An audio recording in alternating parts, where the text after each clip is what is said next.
n'a pas eu sa chance pendant que les autres étaient blessés parce qu'il était nul, tout simplement. Historiquement, PSG top 10, non.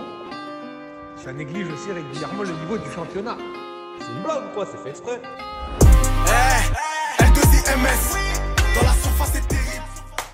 Bonjour à tous, bienvenue dans la surface pour une édition spéciale Paris Saint-Germain. Comme vous avez pu constater, champion d'Europe. J'ai à côté de moi deux supporters parisiens. Kadjo Lawson, supporter depuis abonné, ultra, depuis combien de temps? J'ai commencé à supporter le PSG en 1992 exactement. 92 et le premier abonnement que j'ai eu c'est 2006. 2006.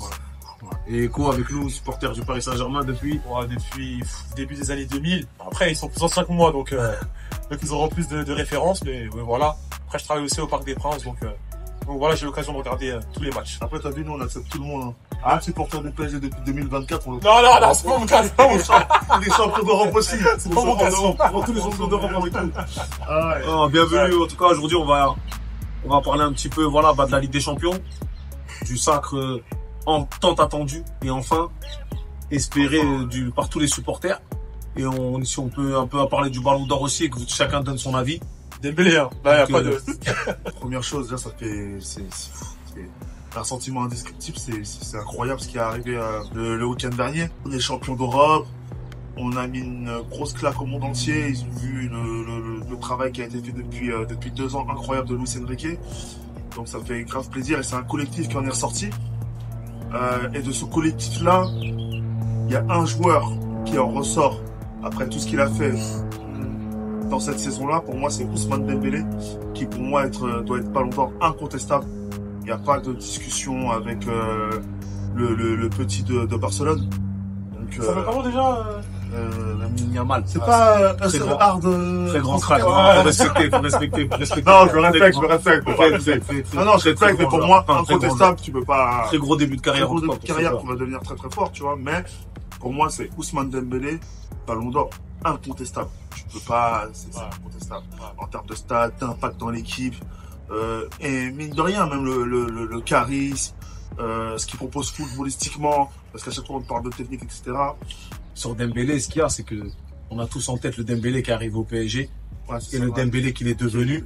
Je pense que les Barcelonais, quand ils voient la différence entre ce qu'il faisait à Barcelone et ce qu'il fait cette année, ils l'ont là un peu, parce qu'à tout juste titre, il score, c'est un leader. Quand on voit la finale qu'il fait, alors ok, il marque pas, il met 2 passes D, mais en vrai, il est monstrueux. C'est un leader de terrain. Et en vrai, il a fait ce que certains joueurs au PSG ne pouvaient pas faire. Moi, j'étais un très très grand fan de Neymar. Et c'est vrai qu'aujourd'hui, je dois avouer que le Neymar que moi j'aime tant ne peut pas jouer dans ce genre d'équipe. C'est une réalité. Parce que ça demande énormément d'efforts. On voit Kvaratskhelia, on voit ce que font Doué, Barcola. On va dire sur les équipes modernes. C'est pas possible. Les équipes modernes, en fait. Parce que le Neymar d'avant, le grand Neymar, c'est un peu les équipes anciennes avec le 10, tout est centralisé sur lui, etc. Maintenant, les équipes de maintenant, c'est tout le monde cavale, tout le monde court, tout le monde est 10. On peut même voir des images marquantes. L'image de Dembélé, quand il sort son heure comme ça, il est comme ça. Avec le regard, regarde-moi. Ça, c'est quand même déterminé. Il est déterminé. Tu vois. Exactement. En fait, c'est un joueur d'équipe. Et malgré le fait que le PSG, ce soit tout le monde a mis sa pierre à l'édifice, lui, il sort quand même de ce collectif-là. Et moi, je trouve ça extraordinaire. Dans ce PSG-là, justement, pour revenir un peu au PSG et la saison qu'ils font, quand on a vécu toutes les saisons, on ne peut pas cracher dessus parce qu'on a aimé avoir Zlatan, on a aimé avoir Cavani, on a aimé voir Blaise Matuidi, on a aimé voir beaucoup de joueurs passer, plein de grandes stars. Il y a eu Messi, c'est une chance qu'on a eu d'avoir tous ces joueurs-là. Mais c'est vrai que même d'avoir Mbappé, d'avoir un joueur de cette classe-là, non, je ne peux pas l'oublier, même si très sincèrement, je ne porte pas forcément la personne dans mon cœur, mais ce qu'il a fait, c'est fort, ça, il faut respecter. Mais en termes d'équipe, de cohésion d'équipe, je trouve que ce PSG-là, c'est vraiment le meilleur de l'ère qatari en termes d'équipe. Je dirais pas en termes de niveau de football, parce que le PSG de Laurent Blanc, c'était très très fort. Mais en termes d'équipe, ce qu'ils ont fait, c'est vraiment incroyable. Mais aussi le fait que Luis Enrique, on en reparlera peut-être, mais que Dembélé il a progressé. Parce que je sais pas si vous vous souvenez la saison dernière, quand Enrique il a essayé Dembélé dans l'axe. Il avait fait un match catastrophique. La Sociedad, non? Je sais plus c'est quel match exactement, mais en fait, je crois qu'il a essayé même 2 fois la saison dernière. Et je crois que c'était même dans la Ligue des Champions. Plusieurs fois. Et en fait, il ratait tout ce qu'il faisait. Et en fait, il a réussi à progresser. Le fait qu'il a réussi à progresser, c'est-à-dire qu'il travaille derrière. Et Mais moi, je trouve ça, le facteur travail, c'est important. C'est surtout que ce qui est fort, c'est que avoir un joueur à 28 ans qui arrive à incorporer un projet comme ça et le changer. Parce que moi, j'ai vu l'interview de Dembélé où il disait maintenant je suis dans l'axe et je cours moins, je suis moins fatigué, donc j'ai plus de lucidité. Mais en vrai, j'ai pas l'impression qu'il court moins. J'ai l'impression qu'il court plus. Il court plus, mais il fait moins d'efforts avec le ballon Ouais, et du ça, coup, ouais. niveau déplacement, etc., je trouve que c'est vraiment. Et là, quand on voit, il ferme des couloirs à lui tout seul sur des pressings, il va presser le gardien, après il va presser l'autre. Des choses que des joueurs de cette qualité-là ne font pas. Donc c'est vrai que cette saison du PSG, elle est vraiment mémorable, je pense, parce qu'en plus, fait pas un très bon début de Ligue des Champions, faut pas se mentir non plus. On rate beaucoup, on est à 2 doigts de sortir, on fait un match incroyable contre Manchester City. Et derrière, en vrai, on sort le Liverpool, qui était la meilleure équipe d'Europe, avec le meilleur joueur européen prétendant au Ballon d'Or, Mohamed Salah. C'est qui met des bleus contre Liverpool, d'ailleurs? C'est qui met le but? C'est mal, non, mais c'est vrai, mais voilà, Donnarumma qui était très critiqué, qui sur ces 2 matchs-là, t'as l'impression que c'est devenu le meilleur gardien du monde sur 2 matchs. Derrière, tu sors Aston Villa, tu sors Arsenal, tu sors des grosses équipes, quoi. Ça met encore plus en valeur. Ton Et si t'avais sorti des équipes un peu plus seconde zone. Donc franchement, sur ça, c'est vraiment, ça met beaucoup plus en valeur la saison du PSG et ça donne encore plus de crédit à ce sacre qui, pour parler de la finale, peut-être en rapide, pour après basculer sur le Ballon d'Or, ce qu'ils font en finale, c'est incroyable parce qu'on dit l'Inter, bon, un peu fatigué, ok. Mais cet Inter-là a sorti le FC Barcelone avec des ressources incroyables. Faut oublier que à la 93e, il y avait 3-2 pour le Barça. Parce qu'en fait, on a l'impression que quand on écoute les gens, que Voilà. l'Inter, en fait, finalement, ils sont nuls. Mais j'ai vu le stade passer, je crois que l'Inter, ils se sont fait dominer que 17 minutes. Donc il y a que 17 minutes dans toute la compétition, il y a que 17 minutes où Ils ont été menés au score. Ils ont été menés au score, voilà, exactement. Ouais. Donc, en tu sais fait- qu'en phase de poule, ils ont quasiment pas pris de but. Non, C'était une défense solide, incroyable. D'ailleurs, tu sais, à la fin du match, t'as Acerbi et Lautaro qui ont dit, bon, je fais un résumé de ce qu'ils ont dit, ils ont dit, on avait un plan en place, c'est un peu ce que tu m'as dit par rapport à Marcus tout à l'heure. On avait un plan en place, on n'a pas réussi à le mettre. Ouais, c'est ça. Déjà, l'Inter, c'est une très grosse équipe, tu vois ce qu'ils ont fait en Serie A, bon, ils ont perdu la Serie A, mais bon, ils sont quand même 2e de Serie A, c'est une grosse équipe, et leur mettre 5-0, mais c'est une performance incroyable, qui n'a jamais été faite en Ligue des Champions. Ouais, Là, on parle pas tu vois, du PSG, si on avait joué bien contre sûr. une équipe, Bien sûr. C'était différent. qui était, l'Atalanta, qui serait venu en finale de Ligue des Champions, tu vois. Là, on parle de Outsider, l'Inter Milan. ouais, bien sûr. Un Et je outsider. pense que aussi, ce que Luis Enrique a réussi à faire, c'est d'arriver en finale avec tout son effectif. Ce que le Ouais. PSG avait énormément de mal à faire les années précédentes. Exactement. Lui, il a réussi à ça. Donc ça a rajouté encore plus de qualité à son jeu parce qu'il a eu toujours ses meilleurs C'est joueurs bien. au meilleur moment. Au meilleur moment, il Et- faut mettre un gros crédit au staff Ouais, bien sûr. musical. Attention, Parce c'est que c'est pas un tout travail le temps, d'équipe. c'est un travail d'équipe au Mais staff. on voit que émotionnellement, par contre, l'Inter qui a perdu le titre sur les 2 derniers mois, je crois, parce qu'au début, ils avaient quelques points, ils avaient ouais, des points ouais. d'avance. Ils ont perdu ça, ils ont perdu la Coupe d'Italie, je crois Oui, aussi. c'est ça, ouais. Ils ont perdu tout perdu sur l'espace d'un mois de compétition. C'est qui est émotionnellement, à mon avis aussi, Ouais. quand tu arrives en finale, ça te rajoute une énorme pression parce que tu dis si je C'est rate le cette finale, Ouais. j'ai vraiment tout perdu. Quoi. Pour moi, ça n'allait pas les affecter, d'ailleurs. Pour moi, ils allaient, en fait, moi, j'attendais le match vraiment, je pensais vraiment que l'Inter, ils allaient commencer le match en rentrant dedans. Mais je pense qu'ils ont voulu. Comme toutes les équipes, ils ont essayé de faire. Je pense qu'ils n'ont pas eu Ils n'ont pas eu l'occasion. Quand tu vois que le gardien n'a même pas le temps de faire un contrôle, une passe. Même après, c'est Ils dur. ont pas eu le temps. Ils ont voulu essayer, c'était leur plan. Hein. Vraiment On va exceptionnel. rentrer dedans et tout.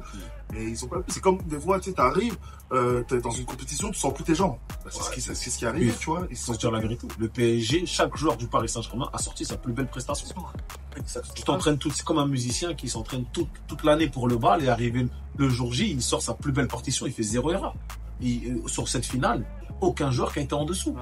Donnarumma qui a eu des problèmes de concentration très souvent, il a un arrêt à faire. Il le fait pas facile, hein. qu'il n'a pas réussi à faire, par exemple, contre, c'est pas Contre, Arsenal. non, c'est Liverpool. Liverpool.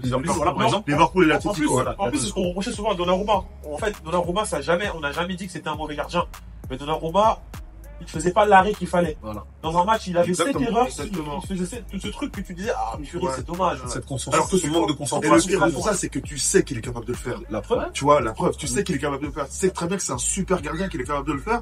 Tu te dis, mais pourquoi tu me fais cette Mais dinguerie là, c'est le mérite de Luis Enrique. D'ailleurs, je tiens à faire mon mea culpa à Luis Enrique. Ah, J'avais, ah, début de saison, ah. j'avais quelques doutes. Non, non, Moi, non, je pense que non, c'est non. J'avais On va recentrer le débat, mais comment? mais moi, je pense que c'est justifié. En fait, Non, mais justifie en en quoi? fait, en fait, il faisait beaucoup de tests. Ouais. Et en fait, ces tests-là, je trouvais pas pertinents. Je trouvais dans sa communication qu'il avait une défiance vis-à-vis de... Après, il est comme ça. etc. Il a repris un peu il y a 6 mois. Tu vois, il a Ouais. retravaillé. Je crois apparemment il a été repris par la direction. Quand coach lui a parlé, etc. Voilà, exactement. Mais en fait, moi, personnellement, je le dis, j'avais rien compris au projet. En fait, je savais pas comment... En fait, par exemple, moi, personnellement, Kolo Muani, je me disais, son utilisation, je comprenais pas. Même l'année dernière. Ugarte. Oui, Tu sais aussi. mais Ugarte, il a été incroyable. Il a raté un seul match contre Newcastle. Ouais, c'est vrai. Directement, je peux pas jouer avec lui. Mais maintenant, quand je vois le PSG, comment il joue, je comprends. Et Ugarte, en fait, il a rien à faire. C'est pas rien à faire dans ce football-là, en Il a fait. rien à faire dans ce football-là. Et on comprend tout de suite ce que Voilà. Lucien Riquet il a voulu dire quand après un match, il a dit à la personne qui Vous ne pouvez pas comprendre. vous ne pouvez pas, si même si Comme vous essayez, vous pouvez pas comprendre. son documentaire, vous ne pouvez pas comprendre. Voilà, Mais moi, personnellement, je veux pas faire le mec. Vous avez understand. Vous avez Ouais, compris. t'avais compris. Moi, Tu vois, j'ai lu moi, dire. après, attention, j'avais compris pourquoi. Ouais. Et t'as vu quand j'avais fait mon 11 les gens, même pour Enrique, on m'avait critiqué en disant ouais Enrique, t'as pu de le mettre tout ça et tout. Dans l'histoire du PSG, un entraîneur comme ça n'a pas existé. Qui a les pleins pouvoirs et qui va dans une direction. Il va dans une direction et en fait tu sais il y a des fous. Il y a des entraîneurs, tu mets des entraîneurs, des fois les entraîneurs ils sont fous, ils font n'importe quoi et tout. Mais lui il était pas fou, il avait une direction, il avait quelque chose. Alors même si on lui a fait confiance, alors même si on avait perdu la Ligue des Champions, même si on avait perdu en quart de finale, j'aurais dit ce mec là faut le garder. Mais je te coupe pas. Juste le petit truc, faut pas oublier, c'est qu'à un moment dans la saison, même le vestiaire ne comprenait pas. Dans le sens où les Barcola, Dembélé, si j'oublie pas, il y avait Barcola, Dembélé, il y avait peut-être un autre joueur. Il trouvait un peu trop rigide dans sa manière, sa manière de coacher. Le fait, tu vois, par exemple, le fait de pas prendre Dembélé, de le pointer du doigt devant tout le vestiaire. Tu sais, il avait cette manière un peu. Mais ça, c'est fort. Même après, au final, ça lui a donné raison. Ça lui a donné raison. Ouais. Et ça lui a donné Parce raison. qu'à travers ça, il a juste, je pense, à mon avis, parce que je travaille pas avec lui, malheureusement. Mais je pense qu'il a voulu, il a voulu montrer au groupe, Dembélé, pas Dembélé, tu rentres pas dans mon équipe, tu t'assois. Tu fais pas ce que je te demande. Et je pense que ça a été très très fort. Et peut-être que aussi, ça a été peut-être quelque part un peu le déclic à Dembélé en se disant, en fait, c'est lui qui a raison. Donc du coup, moi qui ai toujours été très critique envers Dembélé à juste titre parce que c'est un joueur qui a tellement de qualité, qui pouvait être tellement frustrant. De se dire, tu peux faire autant de différence et ne pas finir. Aujourd'hui, c'est un joueur qui est quand même assez clinique. Il a beaucoup moins de gâchis qu'avant. Il est décisif. Il est décisif sur quasiment tous les matchs de Ligue des Champions. Il passe D. Voilà. Là, en finale, il met deux passes D. Et dans son pressing, de son apport personnel, c'est fort. Donc, la saison du PSG, franchement, c'est vraiment une masterclass de la part de. Là, on est sur quand même 4 titres. On a encore la Coupe du Monde des clubs à jouer. Franchement, c'est top. Donc, sur le PSG, je pense que on a un peu tout dit. Et que c'est le meilleur club français. Maintenant, ça, il n'y a plus de débat. Il n'y a plus de débat. Et chacun va donner un peu son avis sur le Ballon d'Or.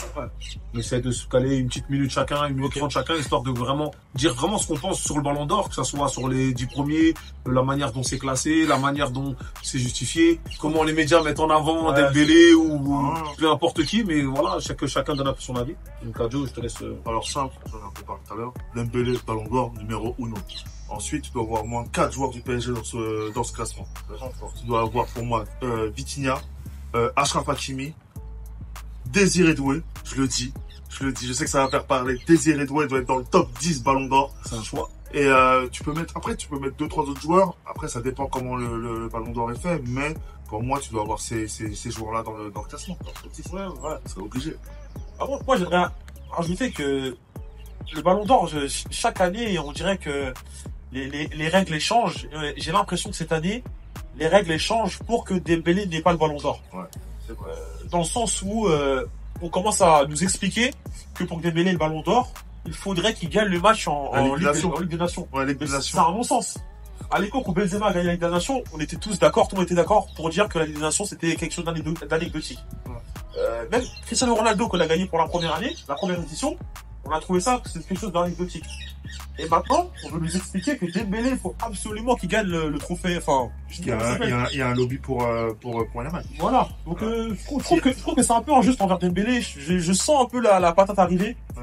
Et Moi, sur le Ballon d'Or, je pense que pour moi, à mon humble avis, Dembélé doit être Ballon d'Or. Pour tout ce qu'il a réalisé cette saison, j'ai bien dit cette saison et non les 6 derniers mois, même s'il a été plus transféré sur les 6 derniers mois. Pour tout ce qu'il a fait, mais malheureusement, en France, on aime bien minimiser ce qu'un Français fait, mais on adore surévaluer ce qu'un étranger va faire. Lamine Yamal, avec tout le respect que j'ai pour lui, et les stats qu'il peut avoir, il ne fait pas la saison de Dembélé. Déjà, Dembélé prend la Ligue des Champions. Lamine Yamal ne la prend pas. Il a gagné la Liga, Dembélé il a gagné la Liga. Il a gagné la Coupe du Roi, je crois, si je dis pas de bêtises. Ouais, D'accord? Et j'ai pris la Coupe de France. Donc au final, c'est ça. Mais aussi, faut pas se mentir. Là, il y a l'équipe de France, rassemblement d'équipe de France. On sait que Dembélé, il est en top, il est en ballottage avec Lamine Yamal. Qu'est-ce qu'ils font en équipe de France? Ils se partagent les voix à dire, bon, peut-être que Mbappé, il a juste été souligné d'or. Alors ce soir, Konaté, il a bien parlé. Parisien, à mon avis, la signature, elle est bientôt proche. On va s'assurer ça. Mais, non, mais c'est vrai que, je pense qu'il faut aussi recentrer le truc, quoi. Au bout d'un moment, le mec, il a fait ce qu'il fallait. Si là, il peut pas être ballon d'or, et qu'on le donne à Lamine Yamal pour la saison qu'il a fait, même s'il fait une bonne saison. Ok, il a que 17 ans, très bien, ce qu'il fait, c'est très fort, mais c'est même pas le meilleur Barcelonais, en vrai. Non. Le meilleur Barcelonais, c'est Rafinha. Ils étaient tous unanimes pour dire que le meilleur Barcelonais, c'est Rafinha. Au départ, c'est Rafinha. Après, ensuite, c'est Pedri. Ils se sont dit, non, Rafinha, ça a été le meilleur Barcelonais sur l'ensemble de la saison. Sur l'ensemble de la saison, je suis d'accord, mais au départ, il a quoi? Ils disaient Rafinha, ballon d'or. Il a porté son équipe. Après, ils ont dit Pedri. Après, ils ont dit Yamal. En plus, les Barcelonais. Ouais, voilà. Wesh. En fait, mais les Barcelonais qui se disent, nous, on vient de l'école de Cruyff, on aime le beau jeu, on n'aime pas les stats. Ok. On a un joueur qui s'appelle Ousmane Dembélé, qui sait jouer au football. Il a tout. Il est élégant. Il est élégant. Et d'un côté, quand ça les arrange pas, il parle de stats. Mais aussi, il y a aussi Dembélé stats aussi. En fait, il allie les deux. Il allie les deux. Moi, je pense pas que ça soit vraiment à l'image du peuple barcelonais. Je pense que c'est à l'image des médias. Les médias, c'est un peu, vous voyez là, par exemple, là, ça y est, la Ligue des Champions c'est fini, donc là on rentre dans des propagandes. C'est comme une présidentielle. Ouais, peut-être. Voilà, ça, donc le là, ballon d'or, c'est présidentiel. voilà, c'est le ballon d'or. On a aujourd'hui, pour moi, ce ballon d'or, il a plus de valeur parce que tous les ans ça change un peu. On l'a donné à des joueurs, des fois ils l'ont pas forcément mérité. Bon, dis-moi, je dirais pas ils l'ont pas mérité, mais il y a des joueurs qui pouvaient, voilà, il y avait débat. Pour moi, il doit pas y avoir débat. Le meilleur joueur, pour moi, par exemple, si demain Hakimi il est ballon d'or, ça me choque pas. Ça me choque pas. Il a fait une saison incroyable. Il a des stats d'attaquant, c'est un arrière droit. C'est lui qui marque le premier but en finale. Il est performant toute l'année, il est régulier. Il marque quasiment, il est décisif quasiment sur tous les matchs. Ça fait partie du cercle fermé. Ils sont plus 10 à avoir marqué en demi, en quart et en finale. C'est très fort. C'est le premier joueur parisien à marquer lors d'une finale de Ligue des Champions. C'est-à-dire, ça reste ancré. Tu vois, il y a un truc, mais au-delà de ça, le mec, il a fait une saison, il a été régulier, incroyable.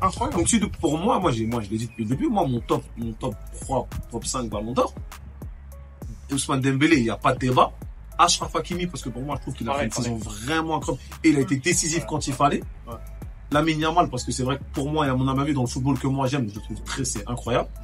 Et après, Rafinha. Pour moi, voilà, mon top 4, c'est ça. Après, le reste, pour moi, ça n'a pas vraiment de valeur. 5, 6, 7, 12, 25, en vrai, ça. Mais sur ce ballon d'or là, je pense que, en tout cas, nous, en tant que Parisiens, je pense que logiquement, on a envie que Dembélé on a envie que Dembélé, il arrive au mois d'août, enfin, au mois de septembre, octobre, il commence la propagande, là. Voilà, mais c'est la cerise sur le gâteau. Voilà, que ce soit vraiment, et puis c'est mérité, on fait pas une propagande pour rien. Non. Le mec, il mérite vraiment son ballon d'or, parce qu'il a fait. Lui qui ramène la Ligue des Champions à Roland Garros, qui est regardé dans le monde entier. C'est lui qui ramène la Ligue des Champions à Roland Garros. Ah, c'est fort. C'est fort. Et même, je trouve que Mbappé, quand il a dû voir ça, il a dû se dire, même sa manière, la prestance qu'il a Dembélé aujourd'hui, on sent, le sourire, le respect, voilà. il respire quelque chose, tu vois. Le plaisir, c'est le football qu'on aime. C'est ça. Ouais, c'est ça. Diego, c'est le football qu'on aime. Voilà, tu vois. Donc, il rassemble tout le monde, en fait. Donc, je pense, voilà, on a été unanime là-dessus. C'est un peu tout dit. On est d'accord sur le ballon d'or. Maintenant, on attendra le 22 septembre et voir les élections qui vont les élections qui vont arriver. Et on espère que Dembélé prendra le ballon d'or. Merci à vous, les gars, d'être venus partager ce moment avec nous dans la surface. On essaie de se retrouver bientôt pour d'autres sujets. À bientôt à tous. Et n'hésitez pas à partager et à commenter dans la surface. Big up.